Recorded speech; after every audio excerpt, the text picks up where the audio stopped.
Shut up and sit down.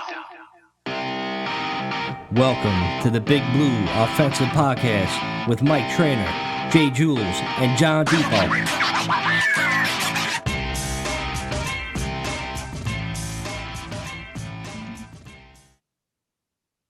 Hey, what's up, Giants fam? Welcome to the Big Blue Offensive Podcast. I'm Mike. That's Jules. That's John.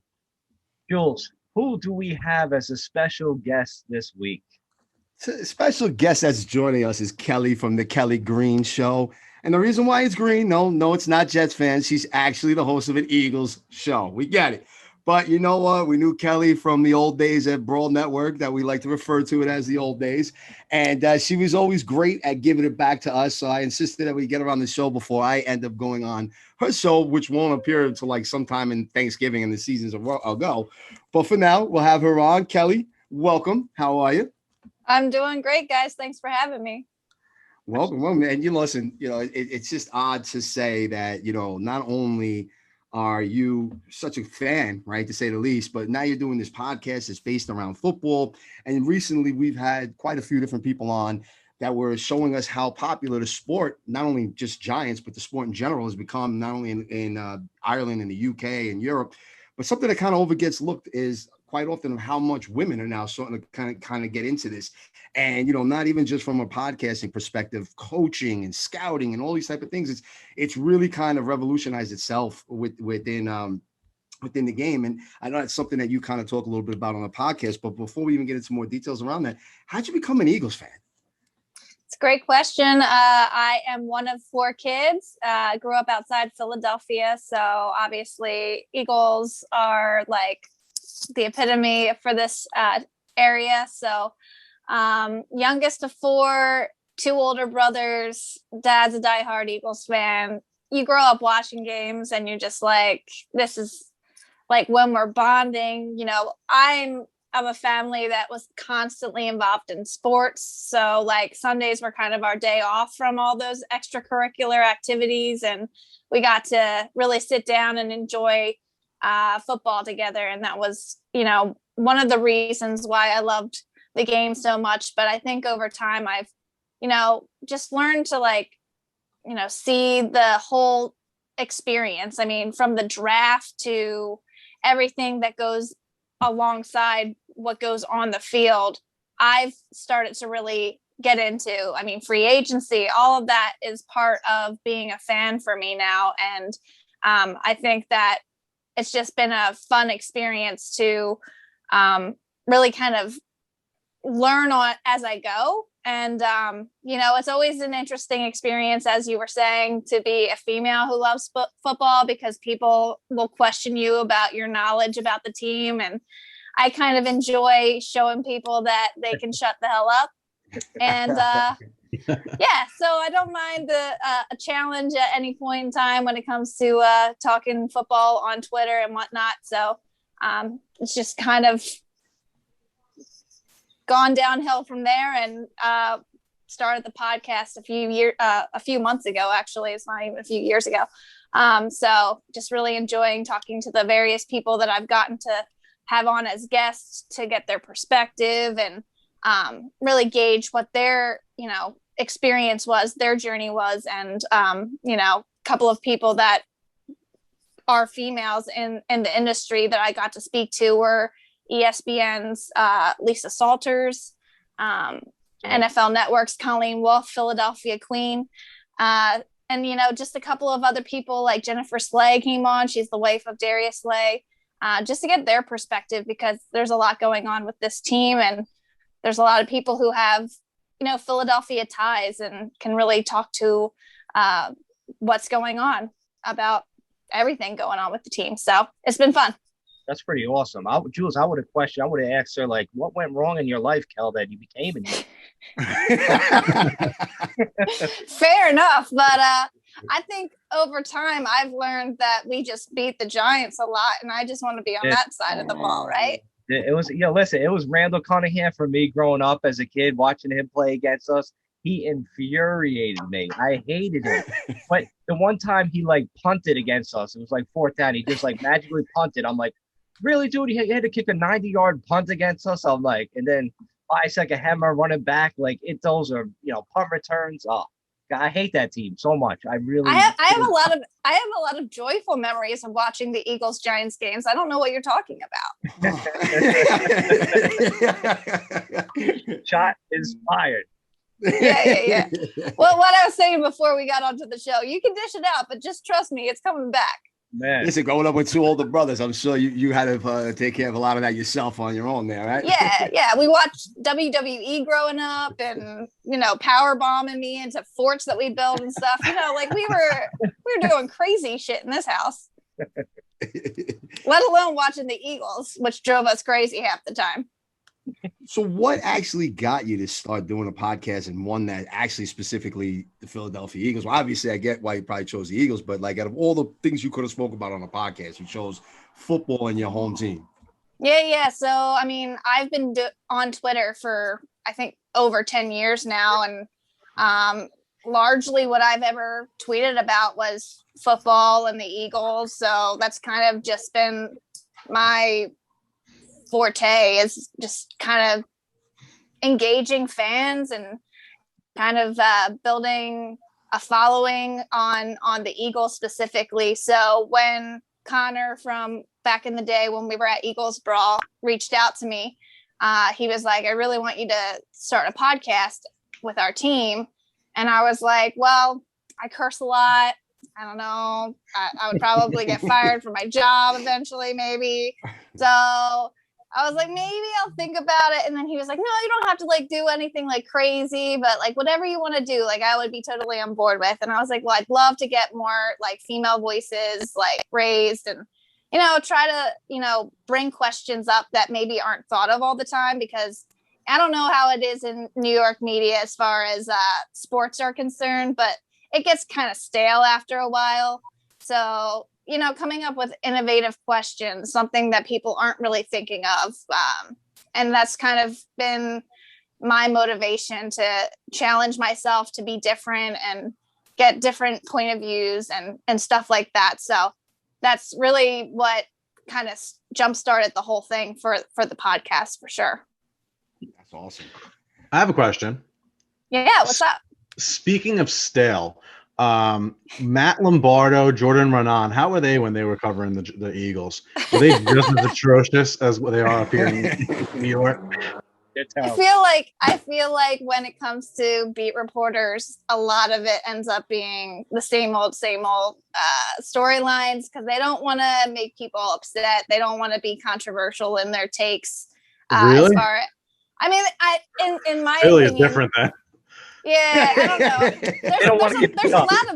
There's a lot of bad takes. And so I just see through that kind of stuff, because it's like you don't honestly believe that. Like there's just no chance that you think that like this guy is like a terrible player based off one bad year. But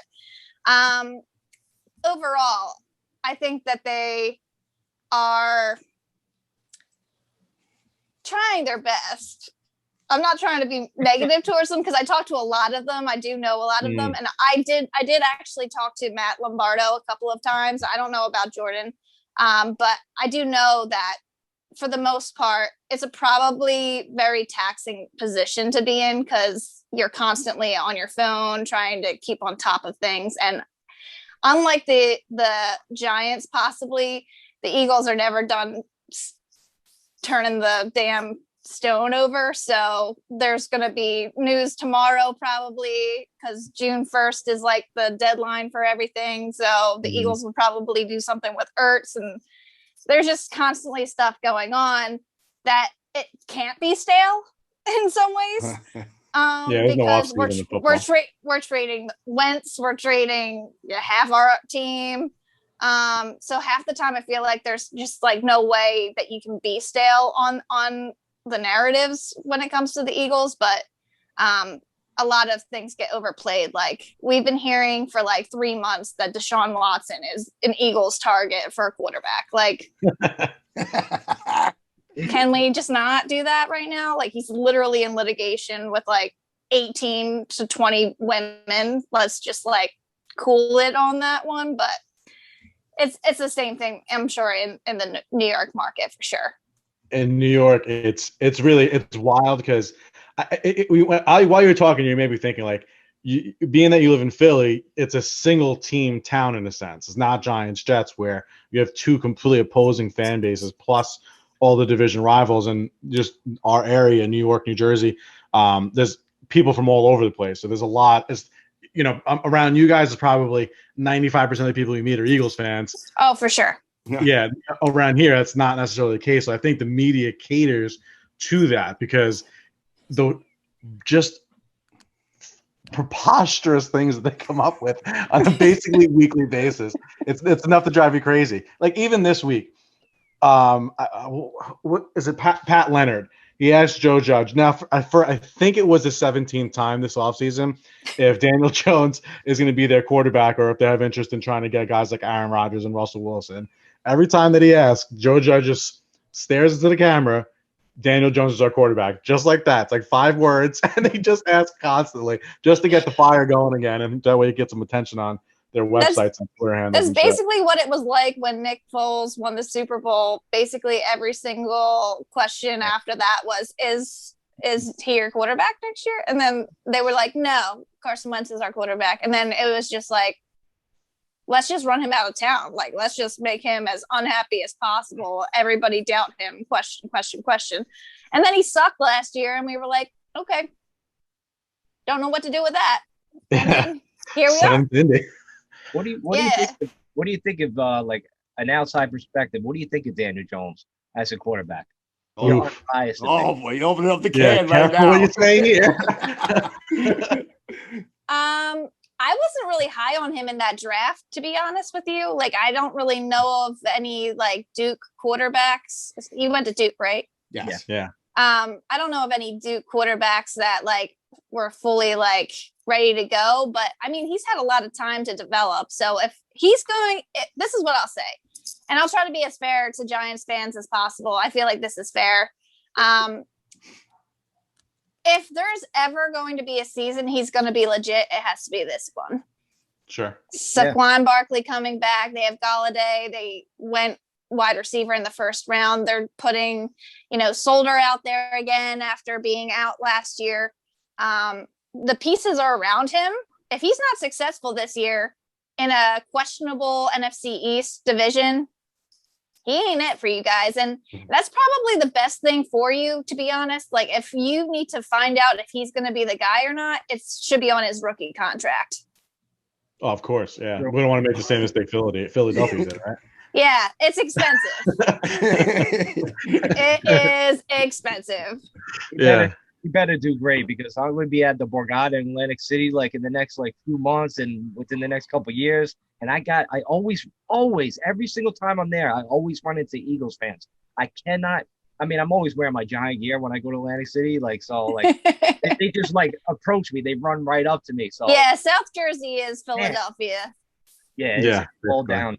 It's ridiculous. It's like, I know you got the Atlantic City Expressway that kind of cuts. Go down the Garden State Parkway. You get to Philly eventually. All right. We're there. Mike is so right. Once you get past there's ever somewhere in the tri-state that I run into more fans of the opposite team, mainly the Eagles, it's in Atlantic City for whatever reason. It's like, I had some guy down there one time come, he's like, Atlantic City's Philly town. I'm like, well, I understand it's like a half-hour drive, but Jesus, it's like a little out of control here, man. Like, come on, you're in New Jersey. And nobody roots for the Ravens? They're not that far. Nope. It's Eagles fans down there for sure. Like, you guys like to get tortured, huh? I mean, it paid off very well in 2017, so I'll just hold on to that one. Yeah, listen, hold on tight. That's the last NFC team to win the Super Bowl so far. Anything that tops the no rings jokes,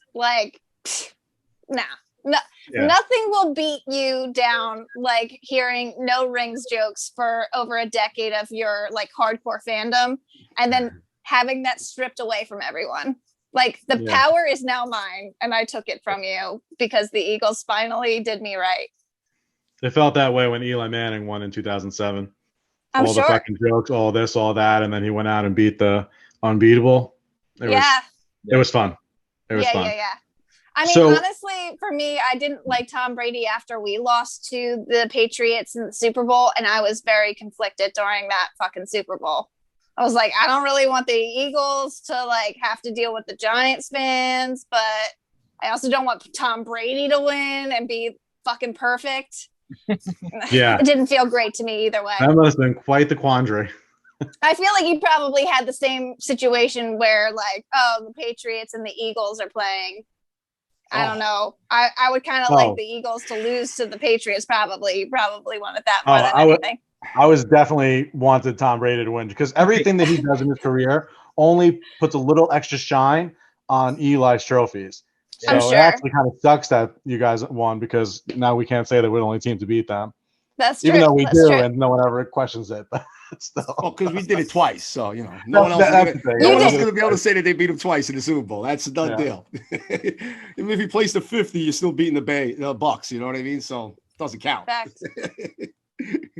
So I am curious of this. Obviously, the national headlines. Obviously, I'm sure a lot of Philadelphia media takes as many shots at the Giants as possible. Maybe even more so than the Giants. I believe it. So, but in actuality, like last season the team played well. The defense was excellent for the most part. Offensive line's young, coming together. Hopefully, Daniel Jones is going to put it together. But going into this offseason and then watching what the Giants did, signing Kenny Golladay, signing Adoree Jackson, signing Kyle Rudolph, if you want to count that as a big move. Then in the draft, as an Eagles fan, saying, okay, I know our defense isn't going to be spectacular. Do you get a little nervous saying, hey, they got a lot more firepower than when they had last year? This could be a problem. Like, how does that make you feel? Are you a little scared? I'm not scared necessarily. Nervous, anxious. I think the truth is that the NFC East is up for grabs. Like, there's no surefire, definite winner ever. Like, there's never been a year where like you can definitely peg. And we'll go into week 1 where every damn media person will say that the Cowboys are definitely making the playoffs. We're all used to this, We're not, year 1 on here. I saw that they're going to go 13-4 this year on like CBS or some ESPN. I was like, bro, they have no defense. No defense, but they're going to go 13-4. They're going to score 75 points a game. That's what they're going to do. Yeah, I doubt it.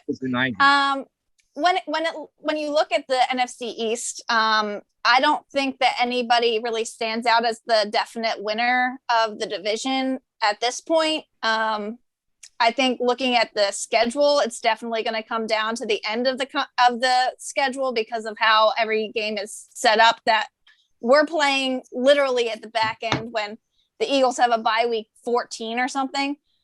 You guys have like 2 games with us after our bye week. Like we won't know the full picture of what the NFC East is going to be as far as the winner is concerned until very late in the season.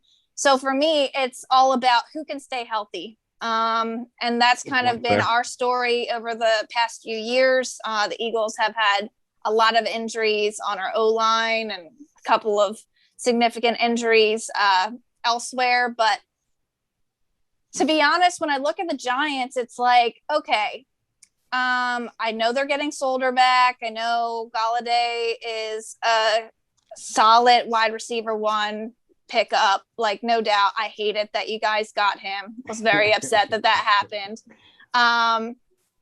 We don't have any answer at cornerback 2. Like, across from Darius Slay, we have no one. Like, I don't even know who's going to be playing there. So with Darius Slayton and Shepard is like literally no joke, and Tony now as an addition for you guys.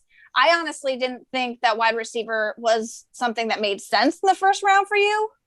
I certainly thought it made sense if you got Smith, maybe.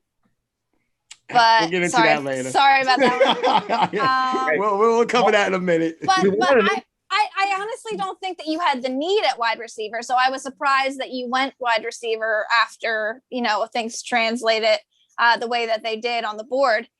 But ultimately, it's kind of like, what is your defense going to be? What is your offense? What is your offense going to be this year? Like, is Joe Judge going to make the next step in his coaching career? Like I personally think the Sirianni move for the Eagles and our coaching staff creates this big mystery about what they'll be. But year 2 for most coaches is like the one where you really get a sense of like who they're going to be. Like year 1, you kind of give them a little bit of leeway and stuff like that. You guys came on strong at the end of the season. I won't deny that. So late start to your year 1 coach, but that's really going to be the telltale sign. If you guys can come out strong early on in the season, you might have something. I agree.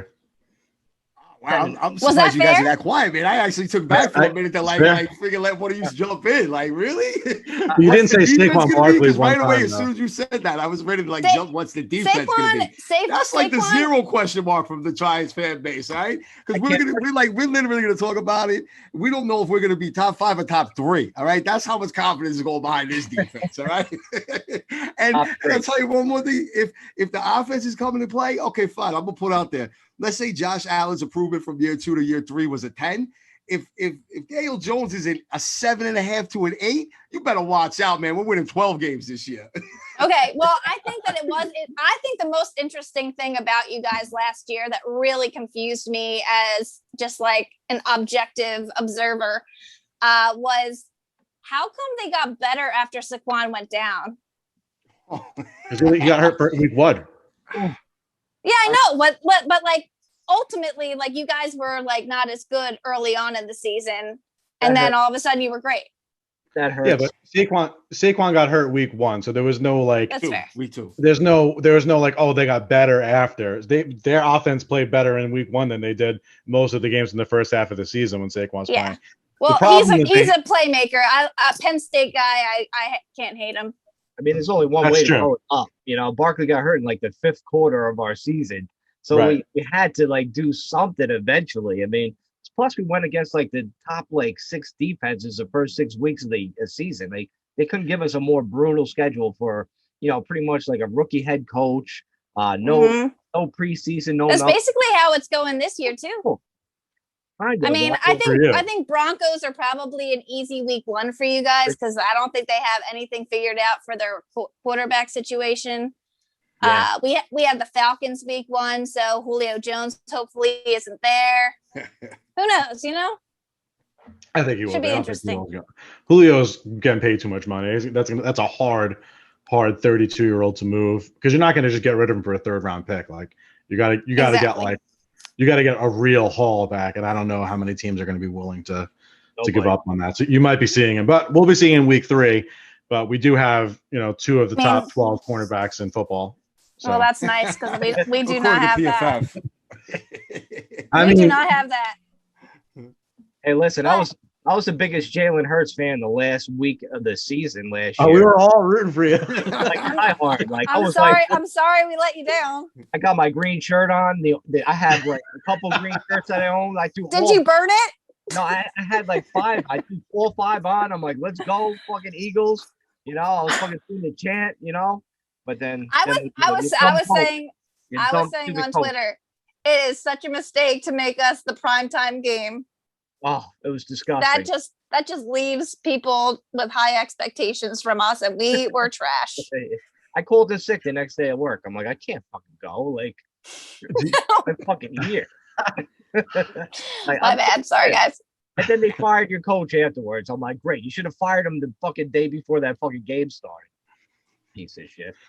Do you feel like they did intentionally throw the game, or do you just think that they didn't have a chance to win it? Because when I watching the game, I truly felt that at the very least it was going to be a competitive game that would have went down to the last drive or 2.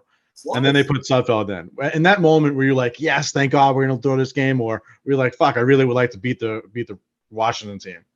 I didn't care if we beat them, to be honest, but I certainly felt like Doug Peterson was the type of guy that like really did want to have his players get a chance to play if it didn't matter.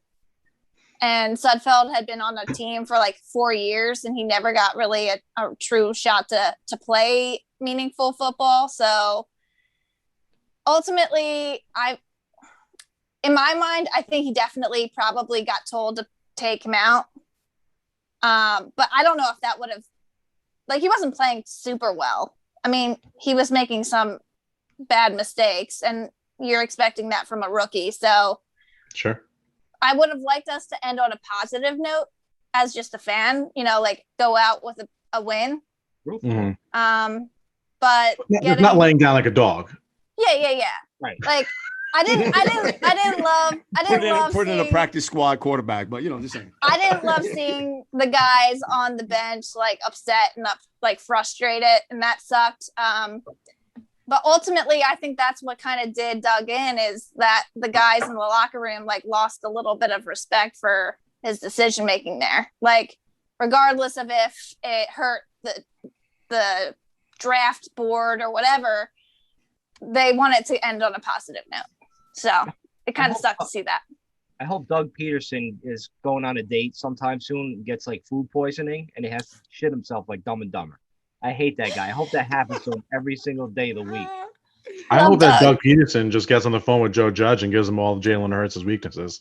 Just tells him like, this is what you got to do, and he won't score a touchdown. Yeah, Joe Judge grew up an Eagles fan. He did. Yes, he did. It was funny because when they had the game, the second game, I think it was at Giant Stadium, or whichever it was, the first, second game, whatever it was. A lot of his friends and family wanted tickets, so he got tickets for people, but it made a rule saying you can't wear Eagle stuff. Can't wear anything Eagles. You have to wear all Giant stuff. I respect that. That's the kind of energy that Eagles fans would put on their family for sure. Good. It's a fun. It's like, no, you got to follow me now. Eagles is a fun stadium to go watch a game. I'm like, you're risking your life to go down there to make that trip, but I tell you, it's a lot of fun, man. If you get if you're in the right crowd, if you have I'm the right crowd. So if you guys are in Philly for a game, you let me know and I'll show you around. Oh, no doubt. Deal. Same here. No one will give you shit around me, I promise.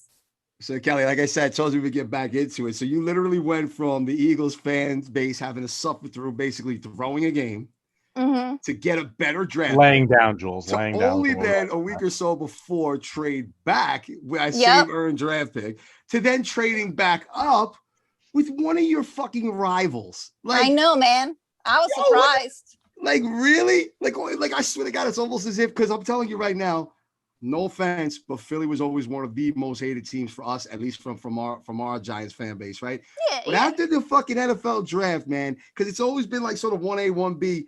I think Dallas may have taken you guys at 1A again, because if your two teams aren't conspiring to each other, I don't know what the fuck was going on. Because how in the world did you sit there and say, oh shit, the Giants are going to take Devonta Smith, and all of a sudden it's like ring, ring, ring, there's been a trade. Wait, a trade with who? I thought the Patriots swooped in and they were going after a quarterback or some shit. And that's like, Dallas just traded with the Eagles. I'm like, what?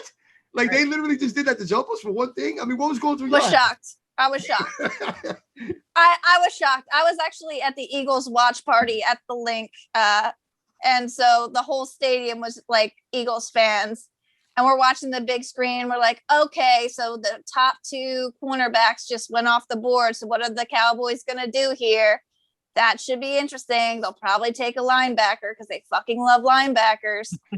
And we're just sitting there, and all of a sudden it changed the thing to the Eagles logo, and we were all like, what? We're like, I cannot believe we just traded with the enemy. And that's how we reacted to. I was excited about it, but I was like, wait, were the Giants going to take a wide receiver? Like, I was really surprised. I didn't see that as like what you guys would have gone for. Like, I was thinking O-line, or I don't even know what you were going to go for, but I was like, they're not going to go with a wide receiver. They just made all these moves in free agency. And then, the Eagles obviously picked Devonta Smith. And I think that just kind of fuels flames for so many conversations in this division going forward, because it's almost like, obviously the Cowboys don't need any help at the wide receiver position at all. So they weren't going to take a wide receiver, but they kind of got to decide if the Eagles or the Giants got him. Yeah, so if he burns the Cowboys, that's a conversation like, thanks for Devonta Smith, Cowboys. Or if he burns the Giants or whatever happens, like you guys end up with Tony and he's really successful. It's like, thanks for the extra first round pick from the Bears and a playmaker and Tony. Like there's so many things that will build over time with the development of these players that I'm really excited to see how it plays out, because I think that just makes our division that much more interesting. It made me feel better with that take. Thank you. Like I was so pissed that Philly like jumped us. They got Devontae. I love Devontae Smith. I was like, we're gonna get him. This is gonna be the best like Christmas ever. Like, and then boom. I've seen lots of videos of Giants fans punching walls and overreacting to the decision that the Eagles made. And I'm not going to lie, that was really fun to watch. So I overreacted. I was like, this is my fucking Christmas gift. Christmas is like in fucking another like a year from now. I was doing damage control, talking him off the ledge. That's We're smart. doing a live draft. You can check in on it if you want. You're a good friend. You're a good friend. I try. Listen, I was kind of conflicted with the happiness and like the despair, because literally, obviously, you know, I was a big fan of Devonta Smith, and I was hoping that he would be a Giant, and I wanted to see him flourish in the NFL. And now so much I don't kind of want to, or maybe he'll be like a late bloomer and you guys will end up cutting him or some shit and he'll end up somewhere else, but whatever. And the top two guys I had on my, first round picks were him and Micah Parsons, right? And Micah Parsons, excuse me.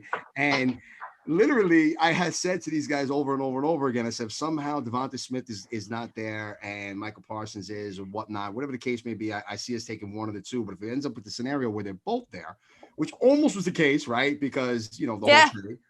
And literally Parsons is sitting there, and then all of a sudden it comes back with the trade back, because that was one of the things I was saying. I said, look, there are scenarios where neither of them will be there. If that's the case, I'd rather trade back. If we could pull it off and get some kind of great picks for it, let's do it. So at first I was kind of mad, but then like I saw we traded back on a first round pick, move all the way back, and I was like, I don't know what to think right now. I'm kind of confused. I'm kind of happy. I'm kind of mad. I don't know. And then I hear Parsons go to the Cowboys, and I'm like, you're fucking kidding me. that was brutal. I mean, I don't love seeing Penn State guys go to the Cowboys, but it happens.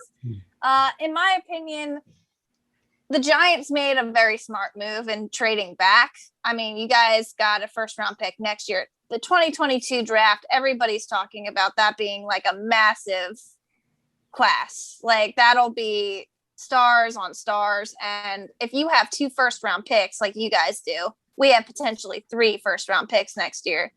You gotta think the long game here. And although I was surprised that you went with who you did in the first round, like I can't hate on the trade back at all.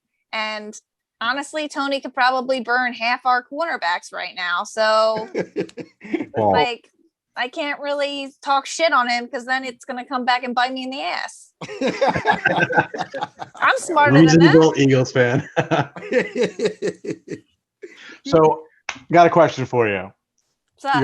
A genie comes to you and says, you can choose to beat one team twice, but you have to lose to the other team twice.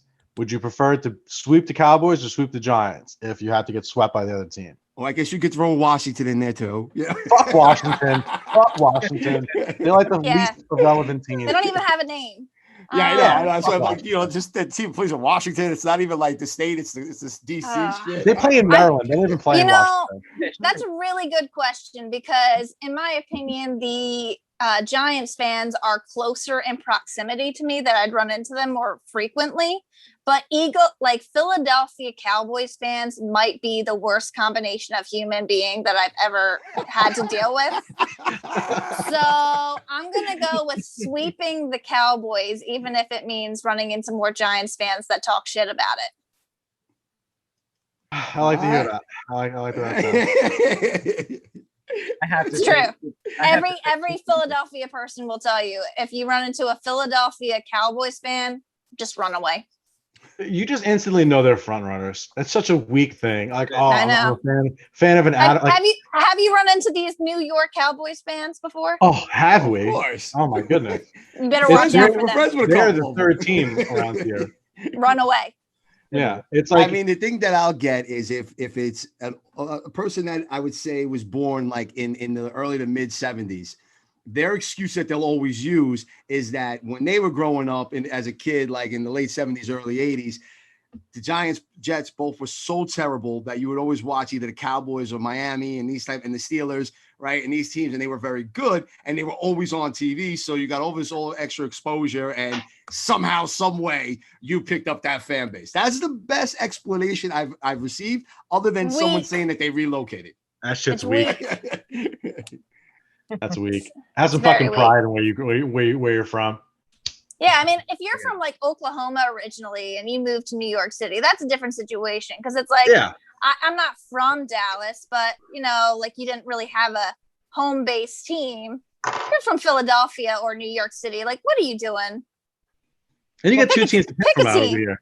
If you don't want to be a fan of the Giants, sure, be a fan of the Jets, or vice versa. Or if you really want to go crazy, there's another team in New York, a couple hundred miles north. But the Cowboys, makes my fucking skin crawl. I think that Eagles fans and Cowboys fans are probably the more obnoxious of our division. Fairly saying that. So I guess my question for you guys is, who would you rather sweep? Eagles. I sweep every chance I get. I want to beat them for the rest of my time on Earth. I want to see Giants 2-0 every fucking year. Got it. I think I would normally say the Cowboys, but I think in particular this season, just because of what's transpired the last few months, I got to say sweep the Eagles. Like a 77-0 sweep though. Like it's really got to be tough. See, Fair enough. Just because I like to play devil's advocate all the time, right? I'm gonna say this: I'd like to sweep the Cowboys. I'll let Washington sweep us since they haven't beaten us in a couple of years, and we split with the Eagles. All right, let's go. There you go. I don't mind splitting, I guess. I do feel bad for you guys though, because I feel like you should have probably swept us this year. But Daniel Jones tripped. Please don't remind me. That wasn't why we lost. I mean, it was Ingram, but yeah, it was. But that play was more infamous. Nobody remembers the Ingram play. Oh, trust me, we remember in New York. I mean, your fan base does, but other fan bases don't remember. People have gotten tattoos of that fucking catch. No way. No, I just made that up. Oh, good. I was like, what bet did they lose? Shit.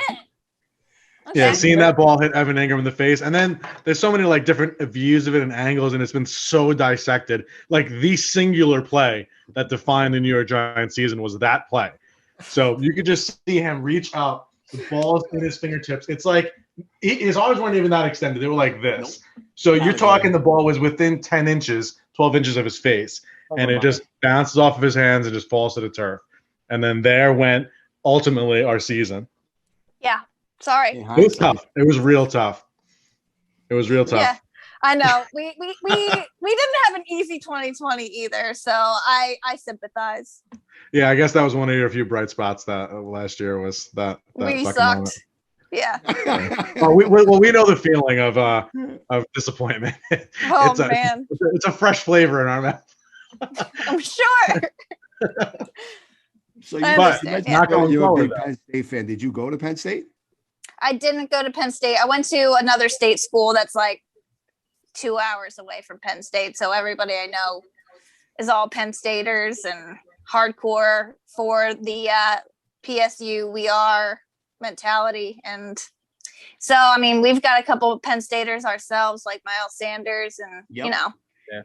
I don't mind having those kind of guys on our team because I think that they are just hardcore like football guys.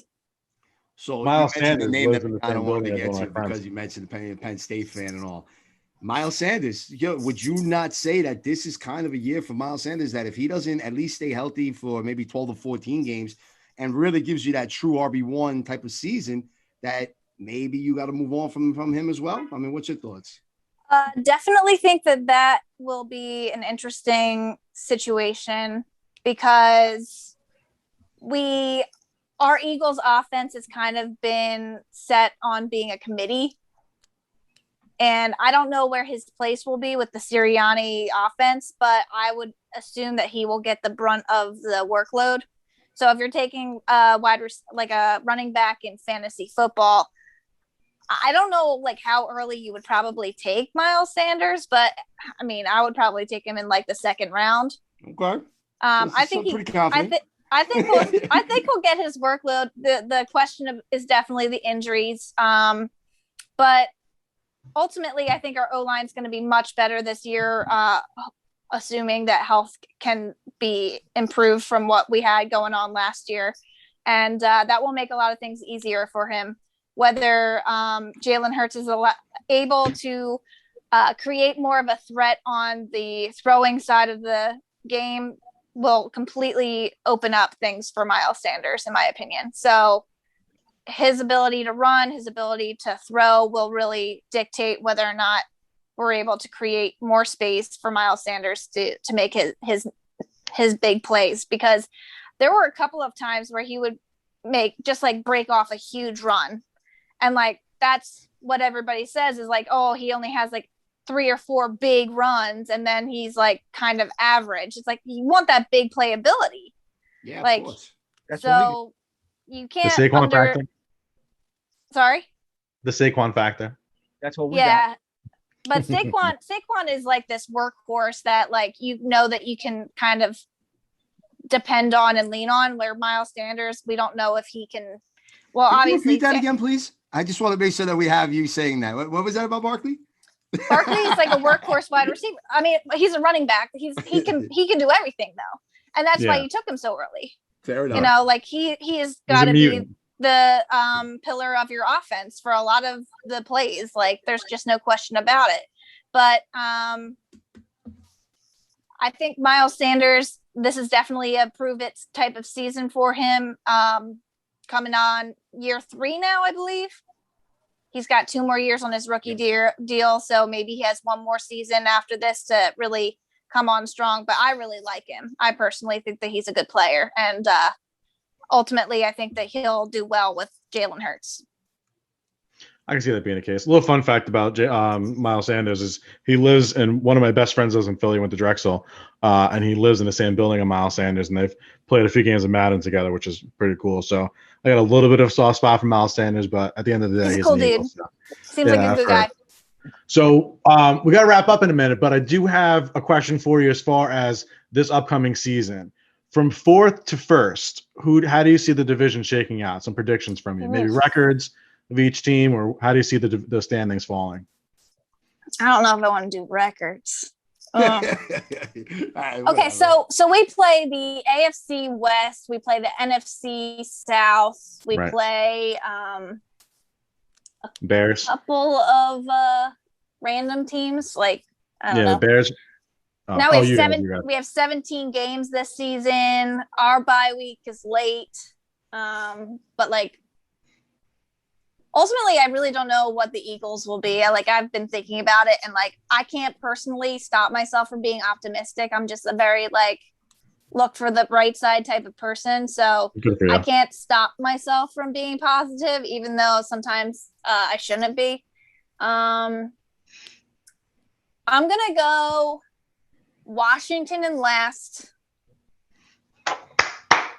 Because why if they were the healthiest team in our division last year, were they barely making the playoffs?